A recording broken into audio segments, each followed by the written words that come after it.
have a fantastic program, many distinguished speakers from across the academic world. I'm not going to steal any of their time. I'm just going to hand over to the person who's actually been pulling all of this together and made all of this possible here today. And the person I'm talking about is Anders Olofsgård, who's the academic director at SCI. So let's join a warm hand of welcome to all of you and to Anders up to the stage. But I wish you all very welcome to this second installment of what we here at SCI hope to be a yearly academic conference on sort of timely topics within applied economics. So last year the topic was about institutions and institutional reforms in emerging economies. This year the topic is about income inequality. And inequality, of course, is a timely topic. I mean, following the incredible amount of attention given in media and so on to the book by Thomas Piketty, all of a sudden people not only in the academia but also around dinner tables and in the media and so on are very much discussing this topic. Of course, in the academic debate, this is not a new topic. It's been around, it's been important for a long time. And we do have among us today and part of the program some senior contributors to this topic that have been doing sort of important contributions to our knowledge about this for a long time. So Branko is a presidential fellow at City University of New York and a senior scholar at the Luxembourg Income Study Center. He was a lead economist in the World Bank Research Department from 1991 to 2013. He was the College Park Professor at the University of Maryland from 2007 to 2013 and has been a long-term visiting professor at SCI's Johns Hopkins University from 1997 to 2007. He is also the author of numerous books and articles on the methodology and empirics of global income distribution and globalization. And his most recent book, The Haves and the Have-Nots, A Brief and Idiosyncratic History of Global Inequality, that was published in December 2010, was translated into 7 different languages and selected by the Globalist as the 2011 Book of the Year. So please welcome Branko to the...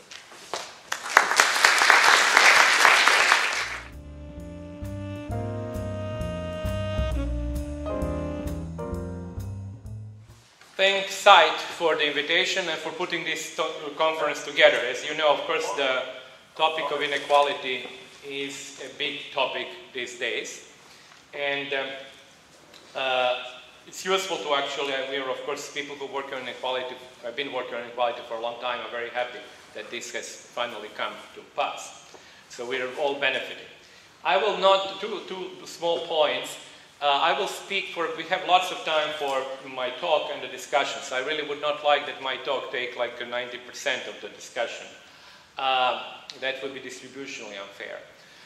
So I would actually speak for about 35 to 40 minutes, and then I think we will open it for Q&As so that everybody will have a chance to ask a question. Secondly, it is really a talk, as you can see from the title, it is a talk about global inequality, the trends in global inequality, some methodological issues that I would only simply sort of point to, because there are really lots of methodological issues which on their own are pretty huge topics in this area. And then I would draw some possible political implications from that. And that's basically the story of the talk. So I will not speak too much about Piketty this time, because it's not, global inequality is not really an area where the work on World Top Income Database has sort of done much, but who knows, you know, that might come. Let me first define simply in one sentence. When I say global inequality, and throughout the talk, when I say global inequality, I would mean the following. Income or consumption, because depending on what type of survey data we have, inequality between individuals, all individuals in the world. Obviously, we don't have 7 billion people's incomes, but we have household surveys for most of the countries in the world, and that compilation of these 100 plus, or 120 surveys approximately for each year gives you an indication of the global inequality. Obviously, there are some countries, and I have to mention that in the very beginning, which do not have the surveys, and generally speaking, these are poor countries. So global inequality numbers that I will show you today are generally speaking underestimates of global inequality, because the poor, some extremely poor countries like South Sudan, Afghanistan, Somalia, Iraq today are not obviously going to be represented here. Okay, so let me go over some essential things that most of you know, but it's not bad just to remind you. First, let's start with national, or what I call within national inequalities. So generally speaking, we know that they have risen in the last 20 or so years. I have here 1988 and 2008 as two dates, because that was based on quite a few other slides from this presentation will be based on the joint paper that I did with Christoph Lackner, which created a panel of country deciles from 1988 to 2008. So that was our last year. But in some cases, I'll show you some other new results from 2011. So basically, the story is that the one that we know, that in the last 20 to 25 years, Gini's or inequality measures of any kind have risen in about 2/3 of the countries. Factor incomes or no, this is all the time disposable incomes at the personal level. So it's really personal income distribution. Which, by the way, also please do ask me other clarifying questions, because very often it helps just if it's a short question, not to keep it until the end. So it's really, these are the Gini's. There is no factorial income distribution. It's all personal income distribution. The only big exception, which you can see on this graph, I'll simply mention it, are the countries with very, very high levels of inequality. This is the Gini 1988 on the horizontal axis, and on the vertical of a Gini 20 years later. And the big exception are the countries, so the big exception to that are really the countries with very high inequality, but which have had a declines in inequality. And these countries are Brazil, for example, the most well-documented country, Mexico, Argentina, and a couple of other Latin American countries. So this is basically an exception. So if you want to see the world in terms of within national inequalities, any country that practically you pick up, including, for example, Sweden, or you take even Germany, and obviously UK, US, China, India, Russia have all had increased inequality. So this is well known, and there is no point in sort of, flogging the dead horse. Everybody here knows that. This is the same graph, except that now here the countries are shown by their population sizes. So as you can see now, large countries, and China and India are divided into rural and urban, because for some reasons, for China, actually they do have two separate surveys for rural and urban areas. For India, it's the same survey, but you can divide it into rural and urban, but the movements in rural and urban areas are different. So the size of the dot is population. Now, why is it important for me? Is because when I now put together all of this stuff in global inequality, surely the countries will not going to matter equally. So the countries with large population would obviously matter much more, and very often this is really large countries that have had increases in inequality. Large countries, and also technically countries with a large income, total income, would matter a lot. And then of course that's the US. So basically, also to give a little bit the story away, when you think of global inequality, it is really the triangular relationship between China, India, and the US which would matter the most. In other words, if you want really to have a shortcut idea in your head, is that basically, is the US becoming relatively richer compared to the two others, or what is the relationship between the two others compared to each other in the passage of time. So that's an interesting relationship there, because it explains something like about 40 to 50% of global inequality. But the interesting part is, as China, for example, becomes richer, its own distance with the United States becomes smaller. So that pushes global inequality, as you will see in a minute, down. But as China becomes richer, and let's suppose India, and it's the case, is not catching up with China, that creates a distance between China and India and puts an upward pressure on global inequality. So we are not really that far from the time that if China continues growing at this rate, it is obviously, you will see, really the key factor in reducing global inequality. But the time could come that China becomes a disequalizing force. So things, change. So these are some of the issues which I will not read, which are raised with these within national inequalities. I have not, I have not put here a number of other issues raised by Piketty's book. I could have done that as well. Actually, the slides might have been done before the book was done. But these are the issues that appear, sort of emerge from the work on global inequality. And of course, the big one is this hollowing out of the middle classes, on which I would have to say something more. And the last point here I would like to point out, this currently something that I'm working with several co-authors, is this issue of the hidden wealth of the rich. Now, there is no wealth information here in what I'm going to present, but if we get data about the hidden wealth of the rich, and we have some estimates, then we can of course impute or expect to hope to impute actual income flows from these hidden wealth assets, or these hidden assets rather. And then we will be able to impute that most likely to the top 1% for each country, which I think would give us a better idea. Notice one thing that maybe I should mention right now is that this is all based on household survey data, the things that I'll show you. And the household survey data, after the work by Thomas Piketty and Tony Atkinson and others, we have now, I think, reasonably well convinced, does not do a very good job on the top 1%. So then the idea is really how can we somehow get that information and use it in household surveys. Now let me give you just sort of as extra some data from household surveys set in a long run Kuznets framework, or something that is very similar to what you have seen in the work by Piketty and Saez.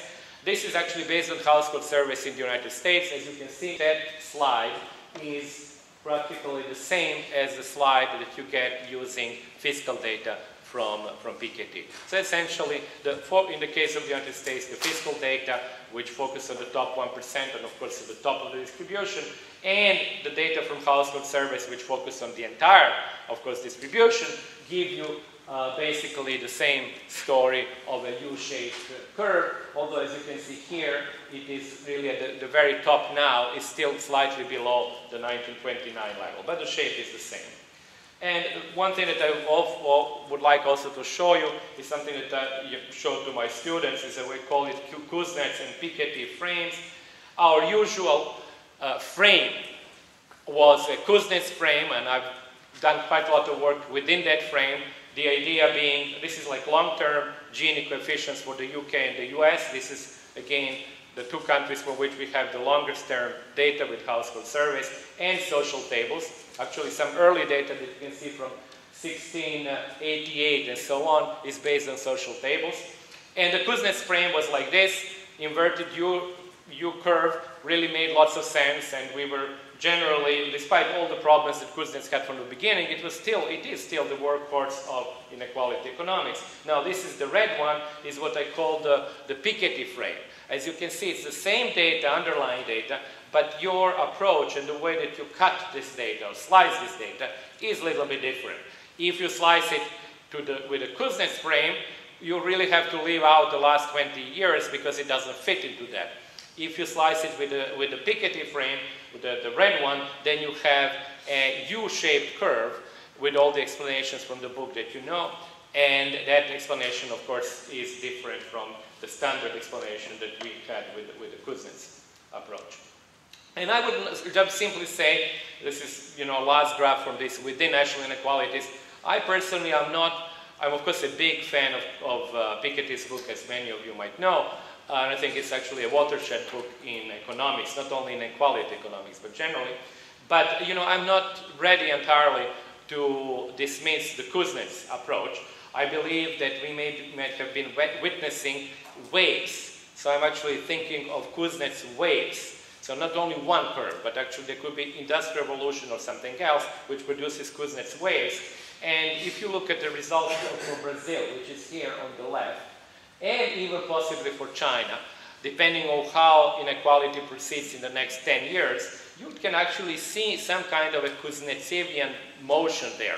So it may be too early to just say it is over. Kuznets is a pretty resilient guy. Many people thought that he would be over, but he's been around for now 55, 70 years. Now, the second part, the second component of the global inequality is between national inequality. So these are really gaps between nations. Whereas the first part is really inequality within each individual nation, in the second part we deal with gaps between nations, like Spain versus Morocco, US versus Mexico, all the countries together, 100 and plus, and then technically speaking you simply do the means of those countries' incomes against each other, weighted by population, and you get the second component of global inequality. So how did the means look like over the same period of 20 years, or today, between the countries? Now, this is based on GDP per capita because it is kind of easier to produce on an annual basis, because the household surveys that I have are generally benchmarked once every 5 years. So this is the most recent 2013 data, which use 2011 PPPs. I will come to the issue of PPPs in a minute, just sort of bear with me, just say these are the most recent PPPs, that's enough. And this is how the world looks if you say what is the average income of the countries where people live. And I'm not going to interpret that, but you can read it there. There is still this emptiness in the middle, as you can see, but this emptiness in the middle is becoming a little bit less. In other words, it's getting fuller, and obviously with the distribution of actual income, it will become even fuller, because, for example, China, Brazil, Mexico, Russia will have people who will go all the way to $40,000, $50,000 or more. So, but there is still, this kind of emptiness, which has led a little bit to the literature of the Twin Peaks and the inequality, 20 years ago. But these Twin Peaks are, I think, in a slight, in a movement of disappearance because of the rise of Asia. Now, another way to look at that is one graph that I like very much, and let me just take that. And that graph is the following. This is based on household survey data. You take incomes of people in any given country, show it on the horizontal axis, from the poorest people to the richest people, from the first percentile, which is the poorest, to the 100th. And on the vertical axis, you find their position in the global income distribution. So let's suppose I take your income, I calculate it, I use PPP, I adjust for price levels, and then I end up that you have such and such income, and you are, let's suppose, in the 80th percentile of the Swedish income distribution. And I ask you, where do you think you would be in the global income distribution? Maybe you're a modest person, you say, well, maybe I'm like in the 83rd percentile, because I'm in the 80th percentile of Sweden, but Sweden is a rich country and so on. Well, very likely you're going to be something in like 98th percentile of the global income distribution. So that's basically the idea. And then here, I do it for the United States first. And as you can see, actually US, even the very bottom percentile, actually it is the second percentile, because the first percentile often has zeros, so really it could be the people who have lost, who have had losses on self-employment income and so on. But basically, even the poorest people in the United States are above the world median. And if I have here, and I'll have it in a minute, West European countries, particularly Nordic countries, that very beginning would be even higher. So actually it would start at 70th percentile or so. And then obviously at the very top, these people are in the top global percentile. And just for your information, 12% of Americans are in the global top 1%. And in Europe, Western Europe, rich Europe, that percentage is between 6 and 8% in UK, Germany, and so on. Then you take another extreme in a big country, I take India. So it's not surprising that, of course, people who are poor in India are also very, very poor worldwide. What is maybe a little bit unexpected is that actually even the top 1% in India, which is, mind you, 12 million people, so it's lots of people, their average income puts them only at the 83rd or 85th percentile in the world. Now, that could be a little bit of an underestimation of the top in India. But remember, this is 12 million people with average income. It's the size of Bombay. So if I wanted to go into what somebody called millésimes, like 1/10 or 1% people, so there will be 1.5 million richest Indians, or even smaller numbers, surely I would get actually to the very, very top. But we are talking about the likelihood percentage likelihood of Indians being in the top 1%, and clearly whatever you do, and it could be, as I said, that the Indian data underestimate the top, you are not going to find 10% of Indians in the very top. You can find probably maybe 2/10 of 1% or something like that. So then we'll go very quickly. This is China. This is China 2008, but China changes very rapidly. So it moves, particularly the top moves up. And now currently the top is at the 90+ percentile. If I had urban China, that would be even more dramatic, because then they're actually represented in the global top 1% as well. Notice, however, extreme poverty in China at the very bottom of the income distribution. So these are also people who are among the poorest in the world. The next country is Russia. Nothing very spectacular here, except that the bottom is relatively, compared to China and India, is relatively high, which is not surprising. And of course there is a top 1%, which also is not surprising. Brazil is quite interesting, because Brazil obviously spans the world, and in some extent Brazil mimics the world, because this graph for the world, as you can sort of figure out, would actually be a 45-degree line going from the bottom to the top, and Brazil comes close to that. And as you can see, there is a sizable middle class, people who are around the 80th and even 90th percentile, and then there is also the global top 1%. So that's how the world, basically, with large countries looks like. And as you can see, the gaps now, of which we speak generally, are not only shown here as gaps between mean incomes of the nations, they are shown really as gaps between individuals. And that same graph would already give you an intuition that global inequality, of course, has to be very high. If you translate this into the comparison between countries like, for example, Denmark and some poor African countries, you practically have no overlap of income distribution. So this is, I think, a very striking fact, that if you take really very, very rich countries with relatively narrow distribution of income, and you take some very poor countries with whatever minimum, could be medium income distribution or even high income distribution, but such that you don't have high percentage of people who are rich, because certainly there are individuals in those poor countries who are rich, but not in statistically significant numbers, you really get practically no overlap of the two distributions. It has some implications which are obvious for transfers or aid. I will not speak about that, but clearly if you have that situation, you're unlikely statistically to have a regressive transfer, unless you defend the idea that actually the richest guy in such and such country has stolen all the money. This is simply a graph that will show you what percentage of population in different countries is part of the global 10%. As you can see here, something like 70% of Americans and Germans and French are part of the global top 10%. As I said before, 12% of Americans are part of the global 1%. Now, we move to global inequality. Now, global inequality is the product of what we have seen as within inequality plus between. When I say product, I don't mean it's an arithmetic product, but it's a result of basically combining the two, and it can technically be also decomposed into these two components. And the question that we start first, how high it is and how has it changed over the last 25 years, because the change is an important thing, but the level is also important. So these are the three questions that you basically ask yourself if you want to have an intuition how global inequality has changed. In other words, is there convergence or divergence of countries' incomes, unweighted, just simply convergence, divergence as we normally do it? Is there a catching up, therefore, is there a catching up within poor countries? Are inequalities within nations going up? And what's happening with this triangle that I mentioned before, in particular what's happening with China and India?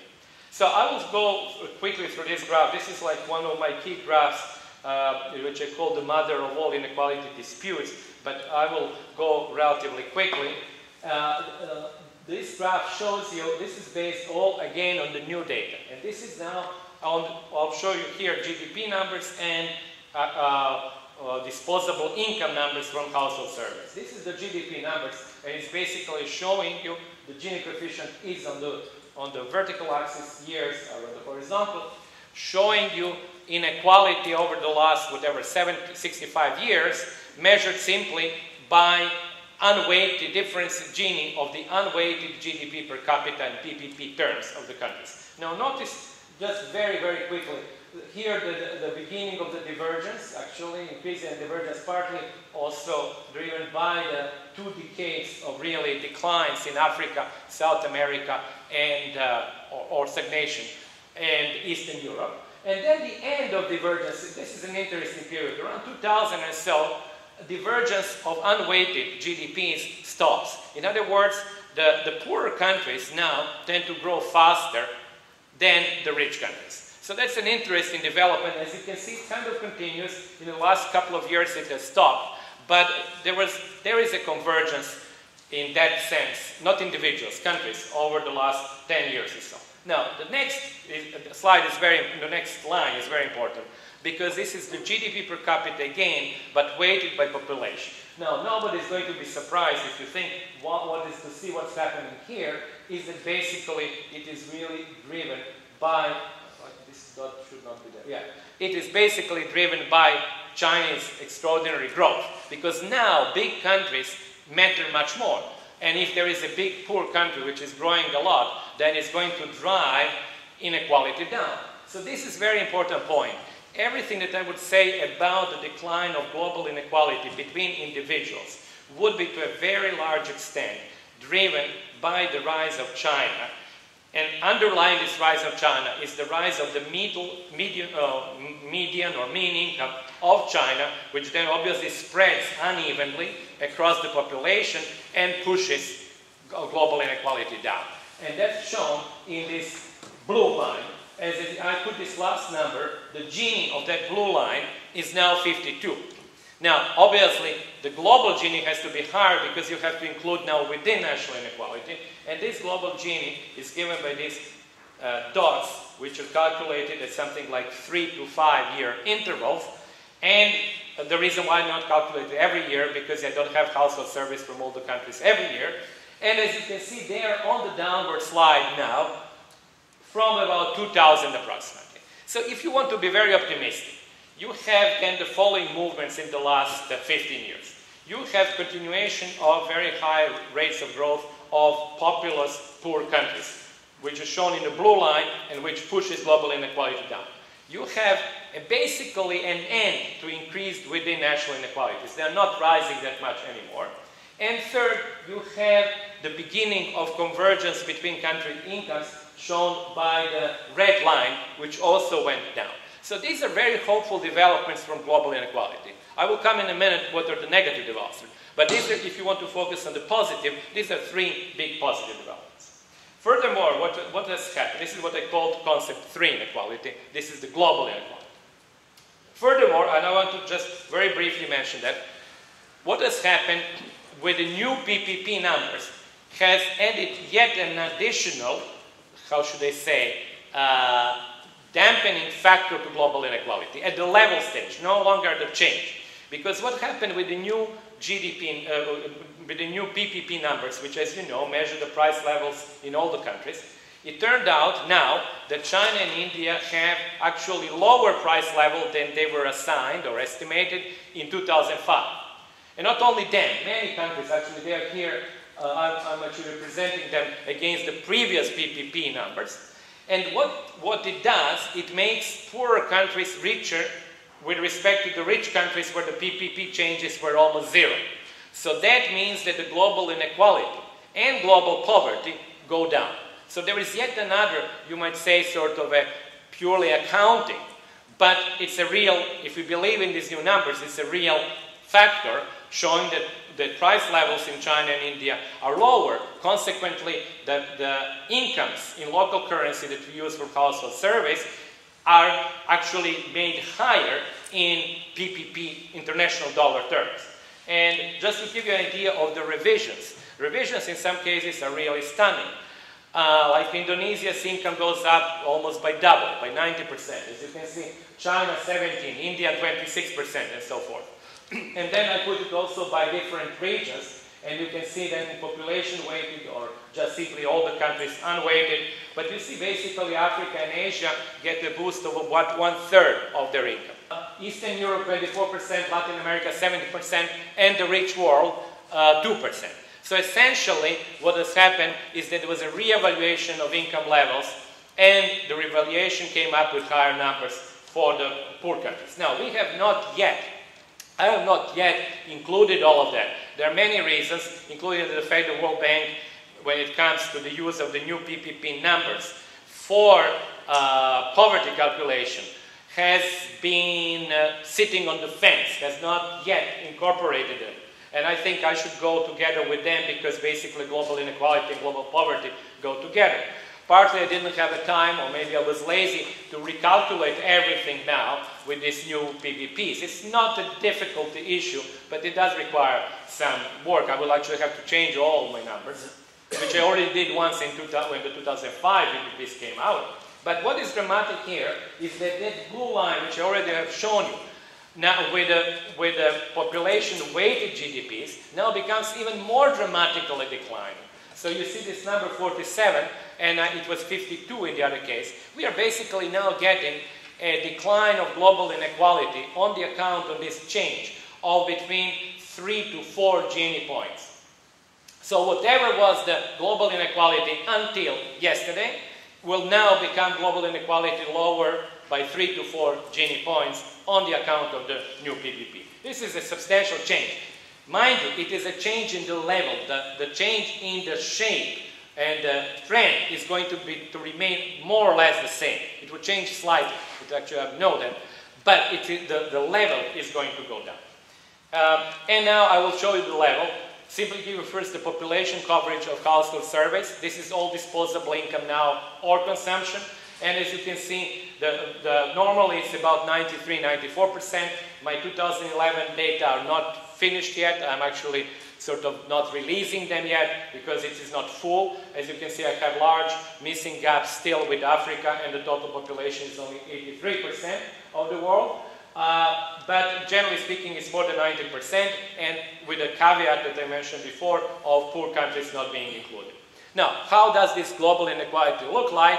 I put here the global inequality turns out to be a Gini of 70. This is the very, very top, where it's called the world. And then I put it against different countries, and I put it against the average income. So in other words, when you look at China, you see China's increase in inequality plotted against the mean income, actually GDP per capita of China in this particular case. And the same thing for the United States. You see this inexorable increase over the last 30 years. Russia is interesting because that weird movement is the result of the increase in inequality happening simultaneously with a fall of income. So that's why it goes kind of backwards. Brazil, as you can see also, Brazil with very, very high inequality, but with a declining inequality. The green dots are on the decline. And obviously you can see that the world inequality is first higher than inequality in any individual country, which is not surprising, but also you can see how the world income has also increased over that period, and currently the world income is there at the level of Brazil, maybe slightly below Russia. So that's where the average income of the world is. Now, the second point, this is about the levels. The second point is how has the world changed between the two years that I mentioned before, 1988 and 2008. And this is an important slide. That slide shows you on the horizontal axis the position from the first poorest percentile in the world to the 100th percentile. And on the vertical axis, it shows you the real income gain over these 20 years, 1988 to 2008. So, this is based on the panel data that I mentioned before, where each country is represented by its country decile. So we are no longer talking about, obviously, like this country did well, that country did poorly. We're talking about individual country deciles. So, for example, the 3rd decile of China might have done very, very well, but the 10th decile of China, actually we have China as urban and rural, might have done even much better. You know, it could be that actually in this case, in Turkey, the middle has done well. So the 5th and 6th decile in Turkey have done well, but you know, the 10th decile has not done as well. So it gives you much greater sort of flexibility and information. So what the basic story is, and I think it's an important one, is that you actually get a situation where around the median, broadly around the median of the global income distribution, you have had a very large increase in relative terms. We are talking about the increase of about 80% real over these 20 years. And you have significant increases among the poor people. And then notice that group over there with no, so this is what I call, just to give you an idea, China's middle class. It's not only China, it's also India, Indonesia, Thailand, and so on. But let's just, for the sake of the argument, say it's China's middle class, which is relatively poor by West European standards, because as you can see, these are people who are like about $4.50 or $5 per day, which would be below the poverty line, significantly below the poverty line in the rich countries. But then the interesting part is that group over here, that for the sake of the convenience I will call US lower middle class. And that story really remains. I will show you several ways to replay this data, but that essential story replays, and it's one of the key, I think, issues, is that you have had over the 20 or 25 years, let me go back. Oh, yeah, this is wrong. You have had this story of lack of growth among the lower middle classes, or the lower part of the income distribution of the rich world. And just to give you 3 big countries with such sort of situation, is the US, Germany, and Japan. People forget, but Germany really and its sort of lower part of the distribution had almost very little growth over these 20 years. Japan negative even. US positive, but small. And then, of course, nothing comparable to what happened in the middle of the income distribution among the relatively poor, quote-unquote, middle classes of the Asian countries. And then you have continuation of very high rate of growth, as you can see, 70% or so, among the top 1%. Now, this particular shape, which I call the supine S, remains in any other sort of way that you want to present the data, and I'll show you that very quickly. I show it here with the world and without China, so you can see how much, first, that the shape remains more or less even without China. Secondly, that the importance of China is enormous, because the gap between the blue line and the red line is obviously explained by China. I can show it very quickly, even if you do something else, which you can call, we call it actually quasi-non-anonymous growth incidence curve, which means you keep the country deciles, which were poor in 1988, and calculate what was their rate of growth. So in this case, you really keep as it were, these are not real same people, but country deciles in 1988, and plot against them what was the average rate of growth among these deciles. This is very heterogeneous deciles, because people who were like in the bottom, let's suppose, 5th percentile in the world in 1988 could be, you know, first decile, the poorest decile in Botswana, the 3rd decile in Congo, the 4th decile in Burma. So they're all these heterogeneous poor people, and then you look how well they have done. Notice the curve, even in that case, displays the same supine S pattern. So that's an important, I think, finding. This is with percentiles. So again, it remains the same, even you have some global percentiles here that are actually negative, with negative growth. There are very few, but some exist, because basically everybody else is a positive. So this key issue is, what is suggested by that, is, technically speaking, if you take a snapshot, it's a fact that something which may be called global or Asian middle class has risen and has actually had large increases in real incomes. It is also true that very many lower middle class people in rich countries have had very small growth over these 25 years. The question is, are these two phenomena related? I cannot prove that. I don't know how to prove it with the data that I have, and I leave this aside. There could be that it's not driven by globalization. It could be that it's driven by technological change. It could be driven also by changing norms, by institutional framework or whatever.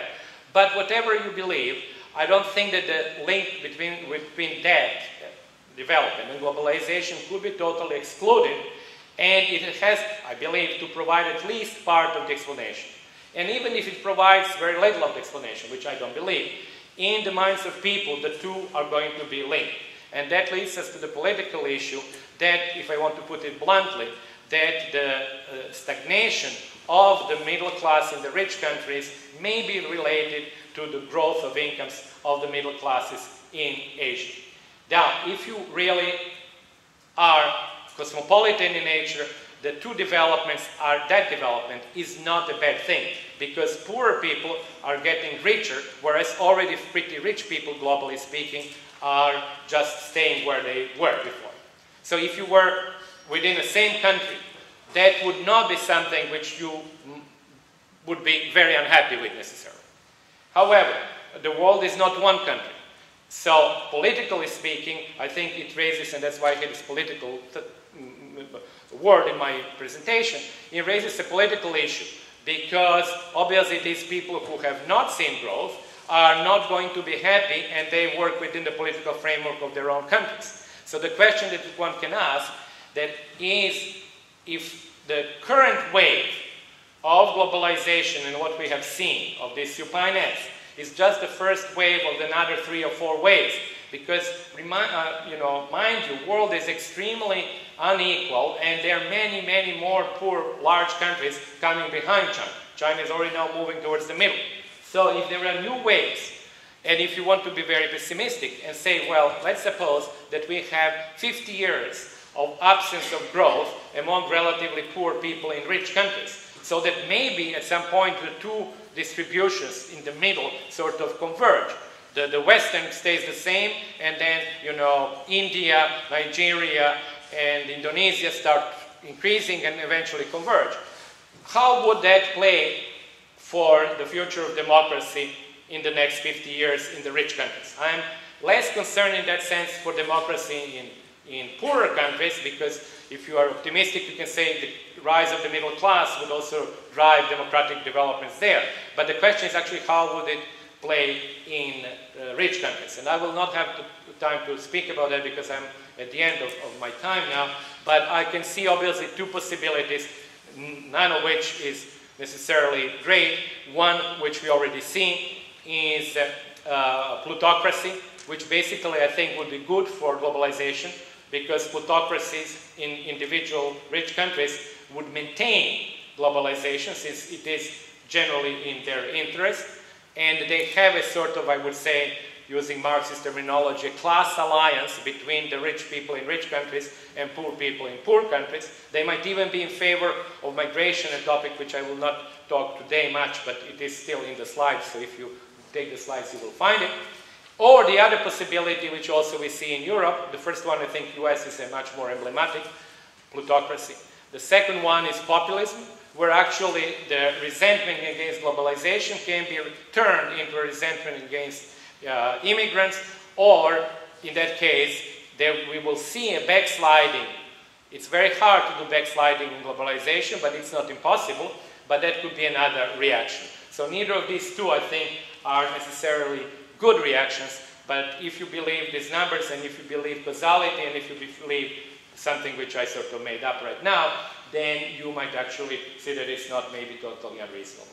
Just a very last point, just to leave you with the idea that these relative changes, which were so dramatic among the the median of the income distribution in the world, when translated in real absolute amounts, are much less, because the gaps between different parts of the world distribution are enormous. So if I take just the total gain in income between 1988 and 2008 and say this is 100 and apportion it by different groups, I ended up with more than half of total gain being made in the top 5%. And the reason why they're in the middle, in China now, the numbers are small, is because if they get like 4 units, these 4 units are a lot for them because they also start with 4 units. So it's like double their income. But if you're at the top of the income distribution, top 1%, if you get 4 units, it's very little for you because your income is about like 25 times higher than the income of this Chinese in the middle. So, you know, in terms of absolute gains, the absolute gains are still very heavily concentrated among the rich.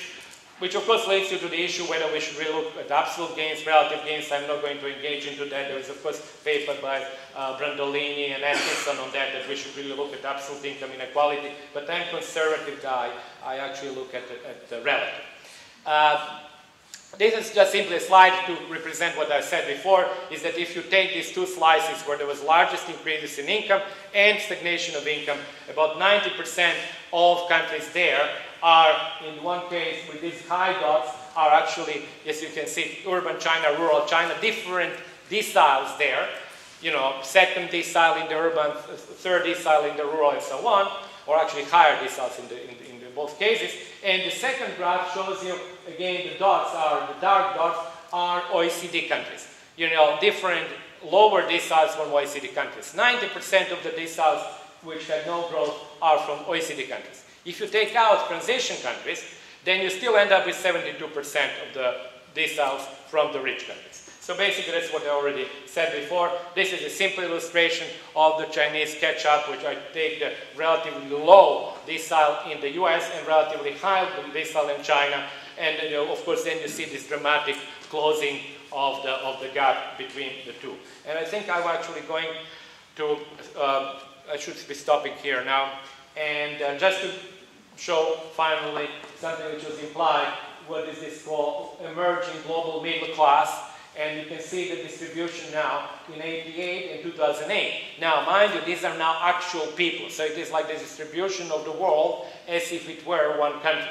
And as you can see, there is this thickening in the middle, very significant thickening in the middle, coming from what is called the Asian middle class, which is still, of course, very poor, because even the very top of that middle, which is $16 PPP per day, is just like above the social minimum in many rich countries. So it is a middle class. It can be called the global middle class, but we should not forget that the global middle class is not the same thing as the middle class in rich countries.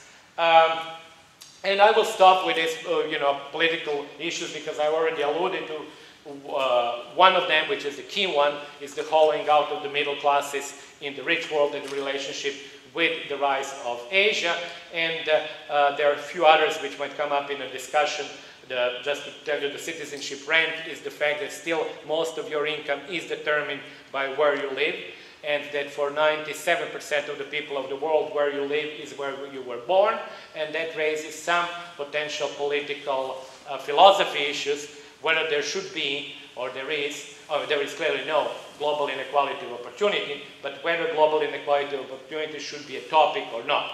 And then it also leads to the issue of migration, as I said before, because large gaps in incomes obviously are an underlying force which pushes migration, and that leads us also to the issue of whether we should really include migration as part of development or not. Again, both citizenship rent and migration have pro and con arguments, even in terms of political philosophy, but what we can bring to the issue of discussion is actually the empirical data which underlie both of these philosophical and political issues. So I would like to thank you again for listening to me. I hope most of you did.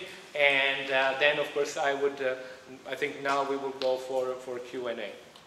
So thank you very much.